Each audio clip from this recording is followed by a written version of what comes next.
Okay, so what I want to look at now is what are some of the meanings.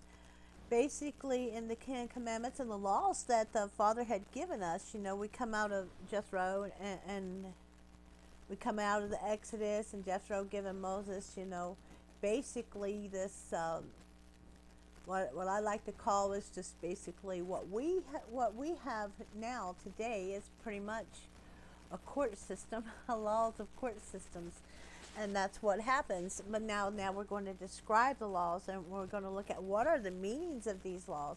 And basically, when you get to looking at it, when you start reading this Torah portion, you're understanding that basically what happens is, okay, really they're kind of just ensuring our survival, you know. The ways to connect us to Father God, the true and living God, the great I am that I am. And there are ways to connecting us to Him, and they're like this covenant. But they're also, when He goes on and you start talking about all these laws that He's put in between there He has. He says, boom, He started there. He's brought us into the Exodus, and He's given us the beautiful, the Ten Commandments on the blue sapphire stones from under His throne itself. And then all of a sudden, boom, we're getting all these laws. Whoa, what is the meaning of them? And again, I'm telling you that for the actions of laws, you also have principles, and there's always something that means something under every one of it. And right now, what we're talking about is really important, because what these are is kind of like they're judgments on how to handle ourselves, with ourselves and with others. That's what it talks about. How are we handling this? How do we handle ourselves with ourselves? How do we handle things with others? Like, you shall love your neighbor. I mean, that's pretty well evident. Sometimes you have them in there, though, you're really not sure exactly what's being said and what's being meant by it. And I'm going to go to this one that we're reading here. And the one we're talking about here is what's underneath the surface. What's underneath the surface? And I want to give you an example of what we're looking at and what we're looking for. And when we're reading, excuse me for the sniffling. But I want to give you an example. What do we look for when we're trying to find out what is the underlying meaning? What do we look at? What's there beneath the surface of what it is that we're trying to learn? See, it's more than just going reading words. I'm going to tell you something. It's knowing what it means. Why are they there? What's happening? So here's something that Father does, like He says, verily, verily, verily, and that means, okay, we got to pay some extra attention going on here. But here, let's check this out. You're going to read, and this one, like the Torah portion for today, we're going to be reading like honoring your father and your mother, the laws, which people really, they kind of get bored, but really this is really one of some of the most important ones when it's talking about the laws and stuff like that. But okay, it talks about, if anyone strikes their father and mother, they should be put to death. But if someone kidnaps somebody and sells them, then they be found guilty, and then they too shall be put to death and get the death penalty. But and then it goes back on to, well, if someone curses their parents, they should be put to death. Hold on now. We was just talking about parents, and then you're throwing that kidnapping in between there? What's going on? All right, that is a sign to start paying attention. That means stop right here, check it out, what is going on? Okay, so we know that you have a soul for a soul. You put to death, a soul to the soul. We know that we don't murder anybody, but we know that Father's like a soul to the soul. It's like if you're talking about somebody, you're gossiping, and you're going on and on and on about somebody. We know that's counted as a soul for a soul. In other words, Father God sees that as murder. So He sees it, if you're striking your parents, He sees it as murder, because you got to put to death. I mean, that's a soul for a soul. That's the language He uses here, a soul for a soul. And so that means somehow, in some way, He's using it for death. It's just causing some kind of a death. And so, or if you curse your parents, so people, be aware. Just keep that in the back of your head for your, teach your children also. Your grandparents is also your parents too, though. Don't forget that. Okay, it's basically like a part of them is dying. You're killing a part of them. Father sees it the same as murder, because He says it, a soul for a soul. That's how He says it. But now what I want to do, I'm going to go back to where I was. So He says right here, He says, but if somebody kidnaps somebody, that's stuck right there in between them two. wham, let's pay attention here. What is going on? Let's catch it. So if you start reading it, and in our reading for this,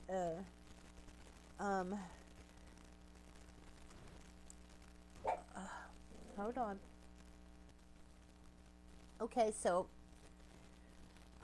forgive the interruptions.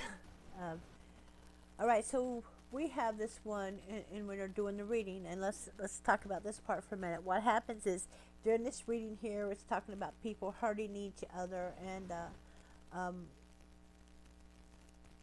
not to do that. But here it's talking about two people are fighting, right? And it says if they're fighting and somebody they inadvertently hit somebody's servant, you know, that's just not good. But here's the scenario they give. I'll just do the scenario because I got a little doggy here getting me distracted. Yes, she is. All right. Well, okay, I'm going to go ahead and do the scenario. Okay, we have some men that are fighting right here, and they inadvertently they hit this pregnant woman, and so she has a miscarriage. So what's the punishment? Well, it depends, right? If the assault comes from the assault that causes her miscarriage, but it doesn't kill her herself, these men are punished. They're punished with a fine. They're punished with court. They do all this, but they are having to pay a price because they're guilty. However, if the woman dies also, he says they shall give a soul for a soul. So a soul in exchange for a soul.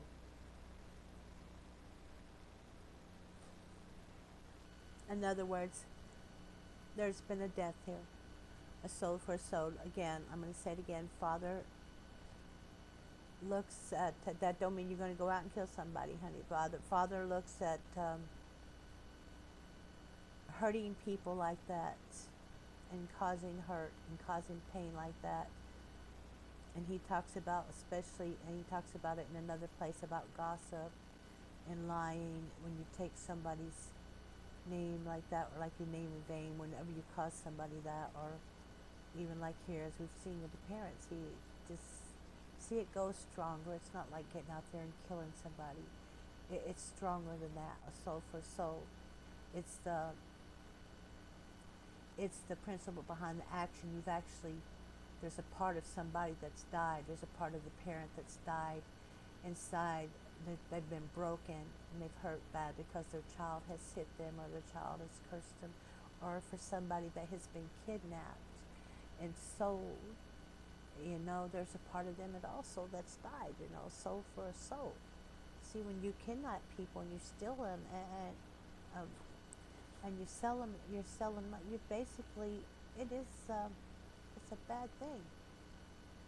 Well, see right here, the Torah, it says, when it's talking about this in this verse, it talks about, he says literally an asan, or a tragedy takes place. And the thing about this is, it could have said anything else about the miscarriage, but what it says this pregnant woman might die, but what it says a tragedy took place. The thing about it is, it only has that one other place in the whole Torah that they're talking about it.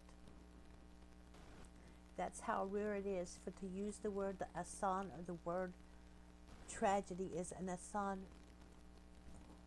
That should cause you to pay that much extra attention, because now there's something else that's going on, because now there's only one other place that disappears in the whole Torah about the miscarriage, about the woman having a miscarriage and losing her baby, the tragedy.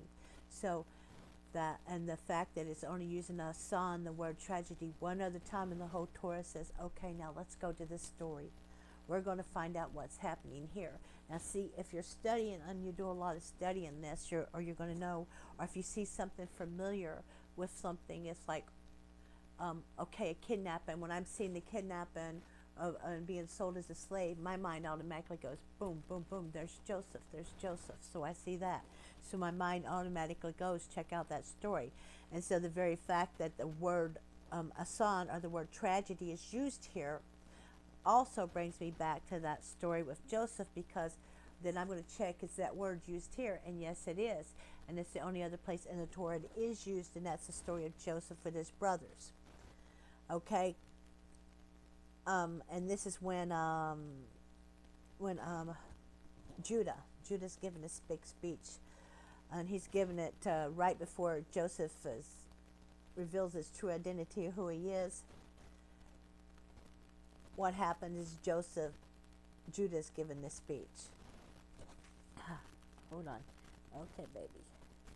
Okay, sorry. Okay, let me get back where I was. All right. So again, this is what Judah was recounting what his father Jacob had said, because again, Joseph was playing this big bad Egyptian ruler that was really going to do some damage before he really identified his true identity to his brothers. And so Joseph was threatening to keep Benjamin as a prisoner for stealing his cup, which Joseph, as you know in the story, has the one that put it there to start with. But anyway, that's another story. Okay, so Judah, he was horrified about how his father was going to react to this, and his father Jacob, because Jacob had Jacob was really worried about it to start with. But anyway, what happened is Judah was begging Joseph to reconsider taking his brother Benjamin. And so he repeated what his father Jacob said to him, and his father Jacob's fears about sending Benjamin, Joseph's younger brother, down to Egypt with his older brothers anyway. So Jacob had told them, if Benjamin suffers a son, or if he suffers a tragedy, I will go down into my grave in misery. So in other words, if he suffers this same tragedy, I will go down to my grave in misery. But let's look at this. Okay, a son, tragedy. So why did he use that word? Okay, why is both, this is something you look at too, why are both scriptures using this word? It's to bring a point out. It's to describe something to us. It's to help us come into and find the principle of something. What is going on? What's going on? See, when Judah's pleading with Joseph to free Benjamin, again, we know that he recounted the story of between Jacob and him and his brothers. And before they left Egypt, what Jacob has said is, you know that my wife Rachel bore me two sons, Joseph and Benjamin, and I've lost one of them. And literally, the word that he used in here, it does me to bed. It's a bit odd, because what it's saying is, I lost one of the child that came out of me. The child that came out of me is what he's saying there. Which takes us back to the misfitchum of the story of the woman, the pregnant woman who got hit, the one that this word is related to, tragedy, the only other place it's used in the Torah. It takes us right back there, because what he said is the child that came out of me. Well, okay, so her child came out of her, because this is how the Torah uses to explain to miscarriage at this time. So, but this is how Jacob had also described it, as like a miscarriage. The child came out of him. And then he says this is how he would describe it, that if he lost Benjamin, it would be the same thing. He would be a tragedy, it would be an asan, and basically it would be the same thing. It'd be like he's losing himself. You know, that's a part of me. He came out of me, that's a part of me. It's like, it would kill me. I would die in misery. It would kill me. So, like with a woman who's miscarried her child, it comes out of her, and it would just kill her. Another part of it would just kill her, just like it would kill him. But he talks about, but catch the part two when he was telling his Joseph's brothers, Judah and the brothers. He said, "You know that my wife Rachel bore me two sons, Joseph and Benjamin." Kind of keep that in your mind there too. Okay. Okay, that would be like plural. That word misfit. Okay, it says the woman loses her children, and that is a plural. Why would the Torah speak about a miscarriage in this way? Often it's because a pregnant woman is carrying more than one baby, is carrying more than one child in her womb. She's carrying double, so it's a plural. So that would probably be why it mirrors Jacob's words on both his sons Joseph and Benjamin. Okay, I'm getting off. Let me just go back on. I'm getting off a little bit deeper than I guess I want to go right now. But anyway, what happens is Rachel has bore two sons, and he said he's lost one of them. And the word that they're actually using there is the plural word, is she loses her children, which means it was possibly twins she was pregnant with there in that point I was going to make there. But again, I'm sorry, I'm getting off more than I wanted to go. Didn't want to get into all that. But the point is still the same. It was about two sons. And Jacob was talking about he would lose two sons by Rachel, which meant really the only thing that was helping him to hold on was really to hold on to Rachel. He was the fact that Benjamin was still alive, and this is what was helping him to hold on to Rachel. So what if he says so? So the next thing Jacob said is, so what if Benjamin suffers an asan? What if he suffers in a tragedy?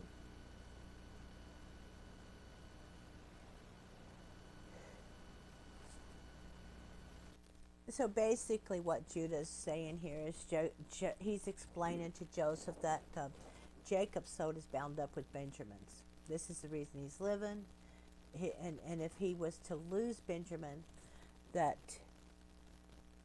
Jacob would die too. Jacob would not be able to handle it. He was going to die too. And there would be one soul for another. So what he did is he told him that he would be one soul for another. So you're going to take one soul for another. This dog, every time I start trying to get in there, she's just like, ruff, ruff, ruff. Dog sitting.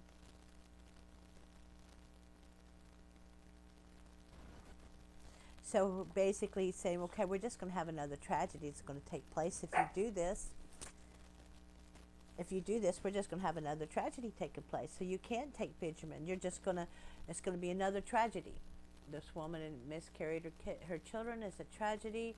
Joseph has died. It's a tragedy. Jacob is dead inside. A tragedy. The only thing is keeping him alive is Benjamin. But if you take Benjamin, it's going to kill him, and it's going to be another assault. It's going to be another tragedy. You're just trading one soul for another. I mean, just basically, you're killing one person just so you can have another, and you're killing somebody. You're just killing them. Okay, so if one person, so we're going back to that one verse, when someone kidnaps a person and sells them, what does that remind us of? Joseph and them, of course.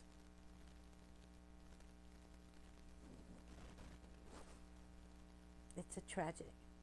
So that's where it takes us back to. What happened to Joseph, his brothers? See, what happened is the brothers took Joseph from his father, and they threw Joseph into a pit, and then they sold Joseph as a slave.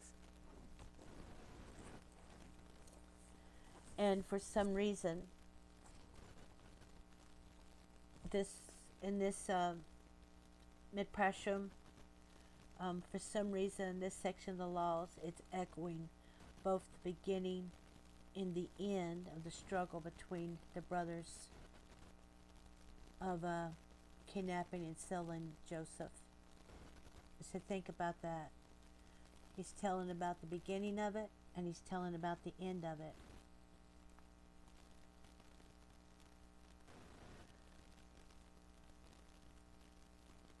Judas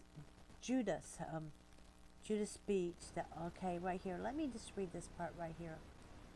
Okay.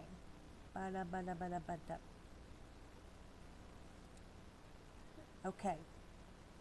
I'm going to try to read this. Okay, the brothers took from his father and threw him into a pit, talking about Joseph, and they sold him as a slave. Okay. And this part here, okay. I am mixed up. You gotta stop, doggy. You're getting me mixed up. Stop. Doggy wants to eat me for dinner. Lick. Okay. Alright, but anyway, I'm gonna try to get back where I am. You know, this is really not, when you're trying to do a story, it's not good to have little doggies licking on you and barking and doing all that other stuff.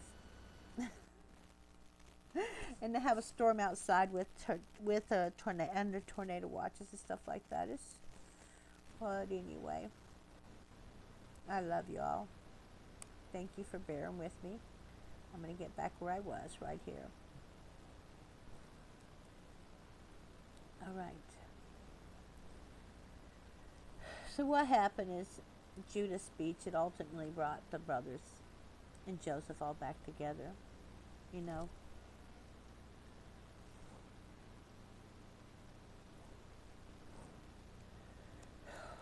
So what would this law be about? What could this law possibly have to do about Joseph? What the laws about injuries and damages possibly have to do with Joseph and his brother? I think the parallels may actually be touching on something at the very core of the entire Joseph story. You see, if you were to ask most people, why did the brothers hate Joseph so bad? They would say, yeah, that's easy. Because he was Jacob's favorite son.